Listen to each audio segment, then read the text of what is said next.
Grow, एक ऐसा नाम जो आजकल स्टॉक मार्केट में हर किसी की जुबान पर है।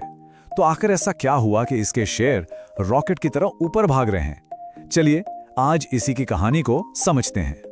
तो आज के सफर में हम देखेंगे ग्रो की ये जबरदस्त तेजी आई कहां से, इसका आईपीओ कितना धमाकेदार था, मार्केट पर इसकी पकड़ कैसी है, कंपनी पैसा कमा भी रही है या नहीं, और हाँ, सबसे बड़ा सवाल कि आगे क्या होगा। तो चलिए सीधा मुद्दे पर आते हैं। तो सवाल यही है, ग्रो के शेयर आसमान क्यों छू रहे हैं? इस सवाल का जवाब ढूंढने के लिए हमें कहानी की शुरुआत में चलना होगा, मतलब जब ग्रो पहली बार पब्लिक मार्केट में उतरा था। तो कहानी शुरू होती है ग्रो के आईपीओ से, और क्या जबरदस्त शुरुआत थी। मतलब लोगों में इसे खरीदने की होड़ सी मच गई थी। देखिए, ये सिर्फ एक कामयाब आईपीओ नहीं था, बल्कि ये वो लॉन्च था जिसने ग्रो के फ्यूचर के लिए एक बहुत ही मजबूत बुनियाद तैयार कर दी। जरा इस नंबर पर गौर कीजिए, 17.6 गुना। इसका आईपीओ 17.6 गुना ओवर सब्सक्राइब्ड हुआ था।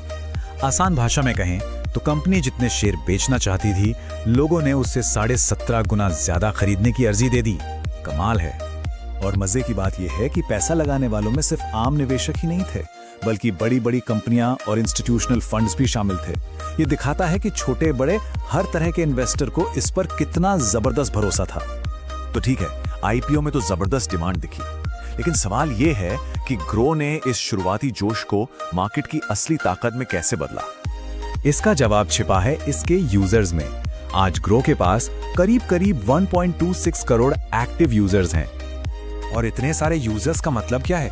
इसका सीधा सीधा मतलब है कि इंडिया के डिस्काउंट ब्रोकर मार्केट का 26% हिस्सा अब ग्रो के कब्जे में है। अब ये डिस्काउंट ब्रोकर, ये वो प्लेटफॉर्म होते हैं जो बहुत कम फीस पर स्टॉक्स खरीदने बेचने की सुविधा देते हैं। तो सोचिए, इतने कंपटीशन वाले बाजार में ग्रो सबसे आगे निकल गया है। तो साफ है कि इतने सारे यूजर्स को अपने साथ जोड़कर ग्रो ने मार्केट में अपनी लीडरशिप पक्की कर ली है। वो अब इस रेस में सबसे आगे हैं।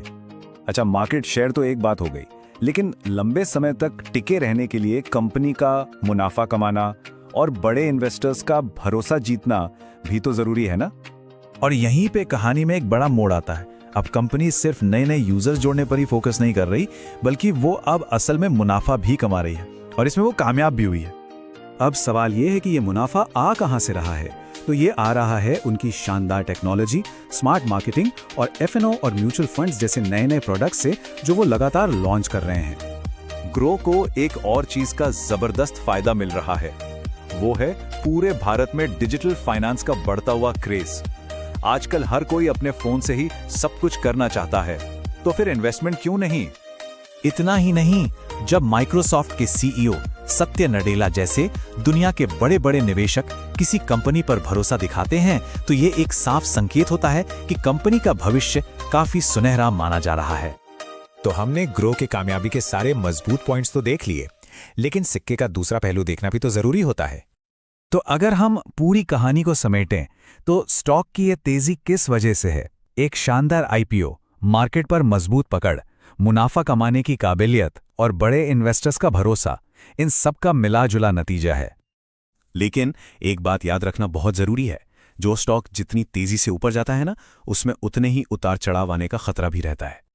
इसलिए किसी भी इन्वेस्टमेंट के बारे में सोचते समय फायदों के साथ साथ उसमें छुपे हुए रिस्क को समझना भी उतना ही जरूरी है। आखिरकार सोच समझकर लिया गया फैसला ही सबसे अच्छा होता है। तो अब सबसे बड़ा सवाल यही बचता है, क्या ग्रो का ये गोल्डन रन, ये सुनहरी दौड़ ऐसे ही जारी रहेगी? खैर, इस सवाल का जवाब तो आने वाला वक्त ही देगा।